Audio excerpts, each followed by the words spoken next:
नमस्कार। पुरातात्विक अभिलेखों में लिखे गए प्राचीन विज्ञान पर अपनी श्रृंखला में मैं वर्तमान में मेहरौली दिल्ली के कुवैतुल इस्लाम मस्जिद में स्थित लौह स्तंभ के बारे में बात करना चाहती हूँ। नमस्कार। वेलकम टू द बीरा दास show, where I take you through the fascinating cultures of cities, towns and art objects.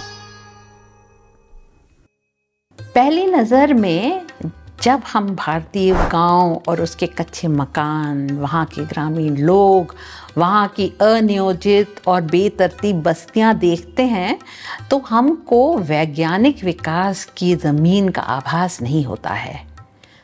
हमने विज्ञान को पश्चिम की दृष्टि से देखा है और हमें यह समझ पाना मुश्किल है कि मेहरौली दिल्ली का लौह स्तंभ इन्हीं भारतीय गांवों और पुरातन तकनीक की देन है। आज हमें यह जानकर विस्मय और आश्चर्य होता है कि इतना उच्च कोटि का लोहा इतनी पाश्चात्य तकनीक से बना है। चलिए जानते हैं कि यह प्राचीन विज्ञान और तकनीक क्या थी। दिल्ली के 7 शहरों में से पहला शहर 11वीं शताब्दी में बना किला राय पिथौरा था। चौहान राजा पृथ्वीराज द्वितीय, जो राय पिथौरा के नाम से प्रसिद्ध थे, ने तोमरों के लाल कोट किले को राय पिथौरा में विस्तृत किया। तोमर राजाओं और चौहान राजाओं ने लाल कोट के भीतर कई मंदिरों का निर्माण कराया था। जब गुलाम राजवंश के संस्थापक कुतुबुद्दीन 12वीं शताब्दी में भारत आए, तब उन्हें विशाल मस्जिद का निर्माण किला राय पिथौरा के धार्मिक केंद्र के चबूतरे पर करवाया। कुवैतुल इस्लाम मस्जिद के निर्माण में मंदिरों के पत्थरों का उपयोग किया गया। उन्हें पास में ही कुतुब मीनार की नींव भी रखी, जिसे बाद में उनके दामाद और उत्तराधिकारी शमशुद्दीन इल्तुतमिश ने 13वीं शताब्दी में मस्जिद परिसर का विस्तार करके उसकी हदों में शामिल कर लिया। 22 फीट चौड़े और 53 फीट ऊंचे मस्जिद की केंद्रीय मेहराब के सामने एक आंगन है। आंगन के भीतर 10 गज की दूरी पर भारत की प्राचीन तकनीक का महान चमत्कार लौह स्तंभ आज खड़ा है। जोसेफ डेविड बेगलर ने 1871 में भारतीय पुरातत्व सर्वेक्षण के लिए काम करते हुए लौह स्तंभ के आधार की खुदाई की और पाया कि यह उन मंदिरों के चबूतरे पर ही टिका हुआ है। लौह स्तंभ, जिसके बारे में माना जाता था कि यह पीतल, कांस्य या अनमिश्रित धातु से बना है, इसका रासायनिक रूप से सटीक विश्लेषण किया गया तो इसमें कोई संदेह नहीं रहा कि यह 7.66 स्पेसिफिक ग्रेविटी वाले शुद्ध लचीले लोहे से बना है और लोहे के ठोस शाफ्ट का एक स्मारक है। इस स्मारक ने लोगों को इतना आकर्षित किया कि अलेक्जेंडर कनिंघम ने भी सोचा कि लौह स्मारक की लंबाई 60 फीट से कम नहीं हो सकती और इसका वजन 17 टन से अधिक ही होगा। कनिंघम के कहने पर स्तंभ को मापा गया और उसका विश्लेषण किया गया। यह आकर्षण केवल इसका आकार ही नहीं था जो विस्मयकारी था, बल्कि इस चमत्कार का सबसे बड़ा रहस्य इसकी शानदार और बल्कि चौंकाने वाली कोरोशन रेजिस्टेंस एबिलिटी थी। इसका मतलब लोहा 1500 वर्ष पुराना होकर भी इसमें जंग नहीं लगा था और वातावरण के खतरों को भी अच्छे से बर्दाश्त कर रहा था। ऑक्सीजन और अन्य वायुमंडलीय खतरों के प्रति इसका अप्रतिक्रिया यानी नॉन रिएक्शन को रोकना इसकी सबसे महत्वपूर्ण खूबी थी, जो इसको दुनिया का एक अजूबा बनाती थी और भारतीय तकनीक की समझ को दर्शाती थी। विदेशी पर्यटकों को यह विश्वास करना मुश्किल हो गया कि यह भारत में ही बना है। पुरातात्विक साक्ष्यों से स्पष्ट रूप में पता चलता है कि पहली शताब्दी पूर्व के दौरान कन्याकुमारी से कश्मीर तक पूरे भारत में कम मात्रा में ही सही लोहा बनाया जाता था। दूसरी शताब्दी के बाद भारतीय इस्पात का व्यापार होने लगा और तलवार और कवच बनाने के लिए एक प्रसिद्ध वस्तु बन गई। इस्लामिक दुनिया के साहित्यकारों और वैज्ञानिकों ने यह स्पष्ट कर दिया कि क्रूसिबल स्टील बनाना एक भारतीय आविष्कार था। क्रूसिबल स्टील में एक ऐसी प्रक्रिया शामिल होती है जिसमें उच्च गुणवत्ता वाले लोहे को चारकोल, रेत, कांच और अन्य फ्लेक्स के साथ क्रूसिबल में मिलाया जाता है और तब तक गर्म किया जाता है जब तक कि लोहा पिघल ना जाए और कार्बन को एब्जॉर्ब ना कर ले। यह तकनीक से उत्पादित स्टील को वूल्ड स्टील के नाम से जाना जाता था और इसका निर्माण इस युग की शुरुआत से शुरू हो गया था। यह स्पष्ट था कि स्तंभ का लोहा आश्चर्यजनक रूप से शुद्ध था। इसमें कार्बन, सल्फर की मात्रा लगभग 10वां भाग आधुनिक स्टील से भी कम थी और मैंगनीज अक्सर शून्य था। इसमें फास्फोरस की मात्रा अधिक थी, लगभग 5 गुना अधिक आधुनिक स्टील के मुकाबले। पूरी दुनिया के वैज्ञानिक आज सहमत हैं कि स्तंभ के लोहे का यह उच्च फास्फोरस सामग्री इसके कोरोशन रेजिस्टेंस में अपना विशिष्ट योगदान देती है। जब बेगलर ने इसे नापा था तब पाया कि यह 23.8 इंच लंबा स्तंभ जमीन से केवल 18 इंच नीचे था और इसका वजन 6 टन से थोड़ा अधिक। इसका 16.4 इंच आधार और 12 इंच का शीर्ष था। स्तंभ में एक बेल कैपिटल और एक मूर्ति के आसन के लिए एक वर्गाकार ब्लॉक यानी स्क्वायर ब्लॉक भी था। पिलर कैपिटल की कुल 36 इंच हाइट के ऊपर एक मूर्ति हुआ करती थी जो अब नहीं है। कैपिटल के 7 भाग हैं, अर्थात एक घंटी, एक पतली सादी डिस्क, दांतेदार किनारों वाला 3 डिस्क, इसके ऊपर एक और पतली सादी डिस्क और एक चौकोर ब्लॉक। जॉन मार्शल ने अपनी किताब द मॉन्यूमेंट्स ऑफ सांची में पाए गए स्तंभ 35 के पास में और हेलियोडोरस स्तंभ के नीचे से लोहे के क्लीट्स और वेजेस के बारे में लिखा है। इन क्लीट्स और वेजेस के उपयोग स्तंभ के निर्माण के दौरान उसको परपेंडिकुलर बनाए रखने के लिए किया जाता था। लोहे के विशेषज्ञ रॉबर्ट हैडफील्ड ने इन दोनों की तुलना कुतुब के लोह स्तंभ से की और इन दोनों की गुणवत्ता को और बनावट को समान पाया। उन्होंने गुप्त काल मतलब 5वीं शताब्दी सी के लोह स्तंभ और सांची के स्तंभ 35 जो कि गुप्त काल में ही बना था, उनमें अनोखी समानता पाई। 5वीं शताब्दी करंट ईरा के दौरान लोहे के निर्माण के लिए अपनाई गई तकनीक संभवतः वही रही होगी जो प्रसिद्ध मानव वैज्ञानिक अर्थात एंथ्रोपोलॉजिस्ट वेरियर इरविन ने अपनी अगरिया नामक पुस्तक में लिखी है। उन्होंने अपनी पुस्तक में अगरिया जनजाति का विस्तृत वर्णन करते हुए उनकी जाति, रीति और अन्य रिवाजों के बारे में लिखा है तथा उनके द्वारा निर्मित लोहे की स्मेल्टिंग को नज़दीक से समझा और वर्णित किया है।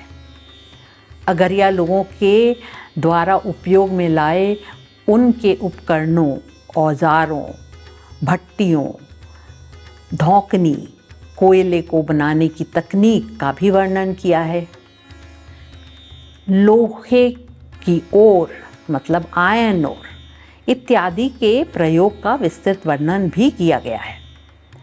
इनके साथ साथ जनजाति और लौह निर्माण से जुड़े मिथ्यों के विवरणों को भी बताया है। अगरिया जो अपने को असुर मानते हैं, लोहासुर की पूजा करते थे। उनका पूरा परिवार लोहे के व्यापार से लेकर आयरन ओर की कलेक्शन, कोयला बनाना, भट्टी बनाना, लोहा गलाना और अन्य संबंधित गतिविधियों में भाग लेते रहे हैं। महिलाएं कोयला बनाने के लिए साल की लकड़ियां और पेड़ों की अन्य शाखाएं और आयरन ओर को उथले गड्ढों से एकत्रित करती थीं। वे जानती थीं आयरन ओर की पहचान, जो कि ज़्यादातर सतह से जमा किया जाता था। उन्हें ओरल ट्रेडिशन से यह सिखाया गया था। अधिकांश भट्टियाँ ज़मीन के ऊपर बनाई जाती थी और ज़्यादातर शंखाकार होती थीं, जो स्थानीय स्थल पर पाई जाने वाली एल्युमिनियम युक्त मिट्टी से बनाई जाती थी। भट्टी के ऊपर से आयरन ओर और कोयले को डाला जाता था। फिर उसकी आग को बकरी की खाल से बनाई गई धौंकनी यानी बेलोज से नीचे से लगातार हवा देकर गर्म किया जाता था। मिट्टी से बने ट्यूयर्स की सहायता से धौंकनी की हवा को भट्टी में डाला जाता था। निकाला गया लोहा ठोस रूप से स्पंज आयन था और नीचे से एकत्रित किया जाता था। प्रत्येक फायरिंग में 15 या उससे अधिक किलोग्राम आयरन ओर से स्लैग को निचोड़ने के बाद 5 से 10 किलो की हेट्रोजीनस रॉट स्पंज आयन का उत्पादन होता था। भट्टी के तापमान कम होने के कारण लोहे का मास भट्टी के सामने की दीवार को तोड़कर गर्म ब्लू के रूप में बाहर लाया जाता था और पिघले हुए धातु मल निचोड़ने के लिए तैयार हो जाता था। 1830 में मैकेनिकल इंजीनियरिंग जर्नल, जो कि लंदन से पब्लिश होता था, उसमें सागर की बेओसी नदी पर बने एक सस्पेंशन ब्रिज के निर्माण का उल्लेख मिलता है, जो सागर के आयरन ओर से बनाया गया था और पूरी तरीके से तेंदुखेड़ा में अगरिया भट्टियों में गलाया गया था। सागर गैजेट 1891 में 189 अगरिया थे, ऐसा जिक्र आता है, और 1913 तक जिले में 19 भट्टियां भी थीं।